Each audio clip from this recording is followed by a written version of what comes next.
दोस्तों हाल ही में global hunger index की एक रिपोर्ट आई है और इस रिपोर्ट में भारत के बारे में बहुत बड़ा खुलासा हुआ है। कौन सा है वो खुलासा इस वीडियो में जानेंगे। साथ ही साथ जो किसान आंदोलन हो रहा है सिंघू बॉर्डर, वहाँ पर जो अभी हत्या हुई है उसके पीछे क्या है, पूरी साजिश क्या है, सच्चाई, वो भी हम इस वीडियो में जानेंगे।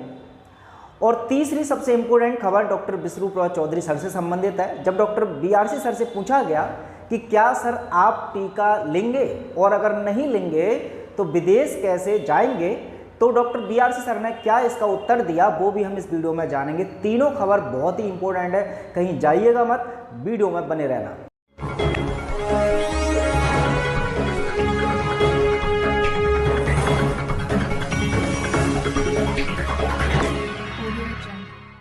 नमस्कार, मैं हूं सुमित आजाद और आप देख रहे हैं ग्लोबल न्यूज़।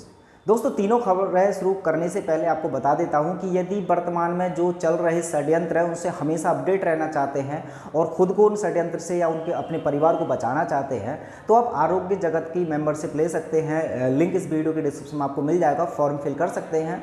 उसके अलावा आप भारत के जितने भी अनुभवी और सबसे अच्छे भारतीय चिकित्सक हैं उनसे परामर्श लेना चाहते हैं तो आरोग्यजगत.com पर एक बार विजिट कर सकते हैं। हो सकता है आपको इसकी आवश्यकता हो। तो चलिए पहली खबर की तरफ बढ़ते हैं। और पहली खबर अगर आप जानेंगे तो सच में आपका दिल दहक जाएगा। आप जो आसपास देख रहे हैं एक बार सोचने के लिए मजबूर हो जाएंगे कि आखिरकार भारत किस दिशा में जा रहा है।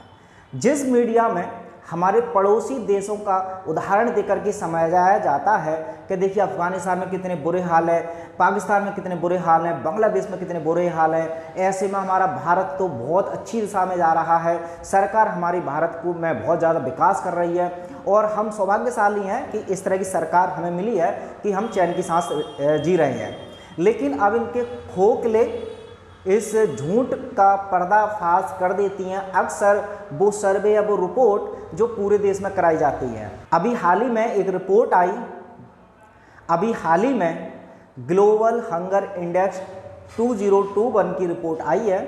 2021 में भारत की जो स्थिति है वो क्या है, आप इस खबर में देख सकते हैं कि भारत ने अपने आसपास के जो पड़ोसी देश हैं जिनकी हालत मीडिया बहुत ख़राब बताती है, आज ग्लोबल हंगर इंडेक्स में भारत की स्थिति इनसे भी ज़्यादा खराब है।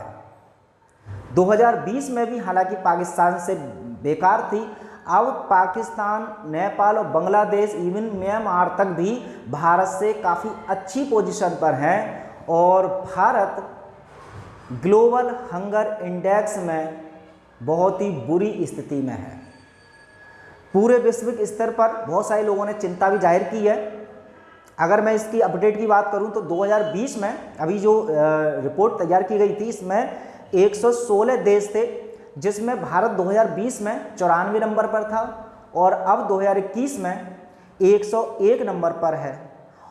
इसके अलावा जो बांग्लादेश हैं, पाकिस्तान है, नेपाल है, जैसे कि मैंने बताया कि ये काफ़ी अच्छी पोजीशन पर हैं भारत के मुकाबले। तो ऐसे में इतना बड़ा देश, इतना बड़ा लोकतांत्रिक देश जहाँ पर दावे किए जाते हैं, वादे किए जाते हैं सरकारों द्वारा कि हम इतना ज़्यादा विकास कर रहे हैं और हमारा देश अब एक नया भारत है, अच्छे दिन आ चुके हैं या अच्छे दिन और आने वाले हैं, तो क्या इस तरह की ये रिपोर्ट देख कर के आप अंदाज़ा लगा सकते हैं कि हमारा देश एक्चुअल में किस दिशा में जा रहा है।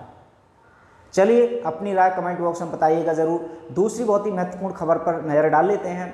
तो दूसरी खबर आपने कल शायद सुन लिया होगा, कल शाम 3 बजे की घटना थी, उसके बाद से खबरें लगातार उठाई जा रही हैं। हुआ क्या है सिंघू बॉर्डर पर वो मैं आपको बता देता हूँ कि देखिए सिंघू बॉर्डर पर क्या होता है कि एक व्यक्ति आता है लखवीर नाम का, तो वो कोई धार्मिक ग्रंथ जो होते हैं सिखों के, उस धार्मिक ग्रंथ को लेकर के वो भागता है, ऐसा उस पर आरोप लगाया जाता है।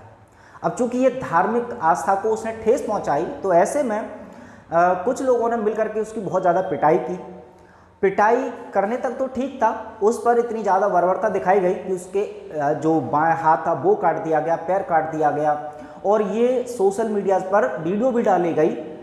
तो यहाँ पर देख करके सच में जो नज़ारा था वो बहुत ज़्यादा हैरान कर देने वाला था और अगर उस सीन को आप भी देखेंगे तो सच में मानवता से आपका विश्वास उठ जाएगा, क्योंकि इतनी बेरहमी से किसी का कत्ल कर देना ये बिल्कुल भी इंसानियत तो है ही नहीं, ऊपर से जानवर भी शायद इस तरह की हैवानियत नहीं कर सकते।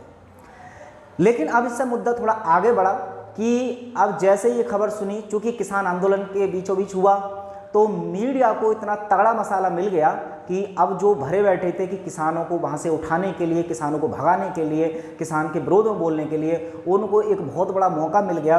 और अब लगातार सवाल खड़े किए जा रहे हैं किसान आंदोलन में कि किसानों के रहते हुए ये क्या हो रहा है।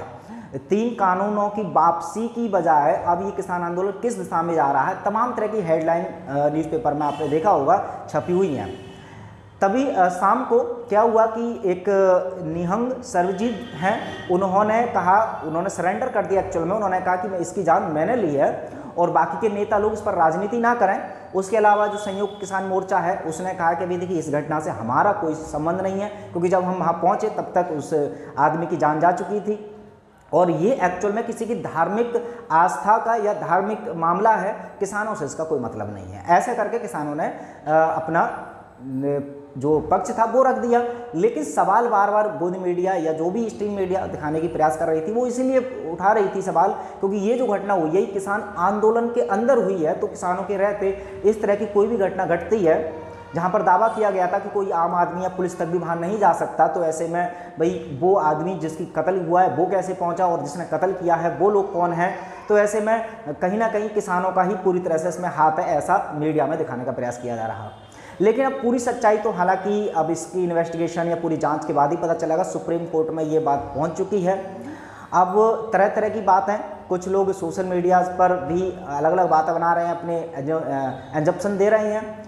मेन स्ट्रीम मीडिया ने हालांकि टारगेट कर लिया है और सुप्रीम कोर्ट में जो याचिका डाली थी प्रदर्शनकारियों को हटाने की, अब वो तेज़ हो गई है। तो लगातार ये लखीमपुर खीरी का एक आपने केस देखा, उसके बाद ये केस हो गया। तो ऐसे में अब लगता है कि किसान आंदोलन को पूरी तरह से ख़त्म करने की तरफ एक कहीं ना कहीं ये कदम हो सकता है। अब इसके पीछे कौन है कौन नहीं है इस मामले में फ़िलहाल मैं कुछ नहीं कह सकता। आप अपनी राय कमेंट बॉक्स में इस खबर पर दे दीजिए। फिलहाल मैंने तो जो खबर थी वो मैंने आपको पूरी बात बता दी है। चलिए तीसरी इंपॉर्टेंट खबर की बात करते हैं। तो डॉक्टर विश्वरूप रॉय चौधरी सर से एक्चुअल में जब मैं लास्ट टाइम मिला अभी हाल ही में, तो मैंने उनसे सिंपल पूछा कि डॉक्टर साहब क्या आप टीका लगवाएंगे, और अगर नहीं लगवाएंगे तो विदेश कैसे जाएंगे, क्योंकि भी विदेश जाने के लिए तो सर्टिफिकेट अनिवार्य है ना। तो सिंपल सी बात है, डॉक्टर साहब ने बड़ा सिंपल सा इसका आंसर दिया कि पहली बात तो जाहिर सी बात है कि मैं टीका कभी नहीं लगवाऊंगा। दूसरी बात, अभी तक तो मैंने जब से तालाबंदी हुई है कोई यात्रा नहीं की है विदेश की, देश में बहुत जगह घूमा हूँ, कोई दिक्कत नहीं हुई है। लेकिन फ्यूचर में भी पहली बात तो ऐसी कोई समस्या आएगी नहीं मेरे साथ। अगर आएगी तो उसका भी हम मुकाबला करेंगे। फ्रीडम के लिए कुछ ना कुछ सेक्रीफाइस तो करने पड़ते हैं, लेकिन वो हम करेंगे। बट किसी भी हालत में टीका हम नहीं लगवाएंगे। उसके लिए चाहे कुछ सेक्रीफाइस करना पड़ जाए, किसी से लड़ने की बात आ जाए, हम लड़ेंगे भी, आवाज़ उठाएंगे पूरी तरह से, और आप सब लोग भी साथ रहेंगे तो आप भी समस्या से बच सकते हैं। तो ऐसे में डॉक्टर साहब ने अपना जो स्टैंड था वो बिल्कुल पूरी तरह से क्लियर कर दिया है कि किसी भी हालत में वो कॉम्प्रोमाइज़ नहीं करेंगे, वो टीका नहीं लगवाएंगे। उसके अलावा क्या लड़ाई होगी, क्या सॉल्यूशन करेंगे, वो धीरे धीरे उन पर काम चल रहा है। और आगामी कुछ दिनों में डॉक्टर BRC सर की कुछ अपडेट्स मैं लेकर के आऊँगा, तो उसमें इन सब चीज़ों का आपको पता चल ही जाएगा। तो चलिए, और अपडेट्स के लिए ग्लोबल न्यूज़ को सब्सक्राइब करके बेल आइकन दबा सकते हैं। और खबरों के साथ मिलते हैं अगली वीडियो में। तब तक अपना ख्याल रखें। जय हिंद।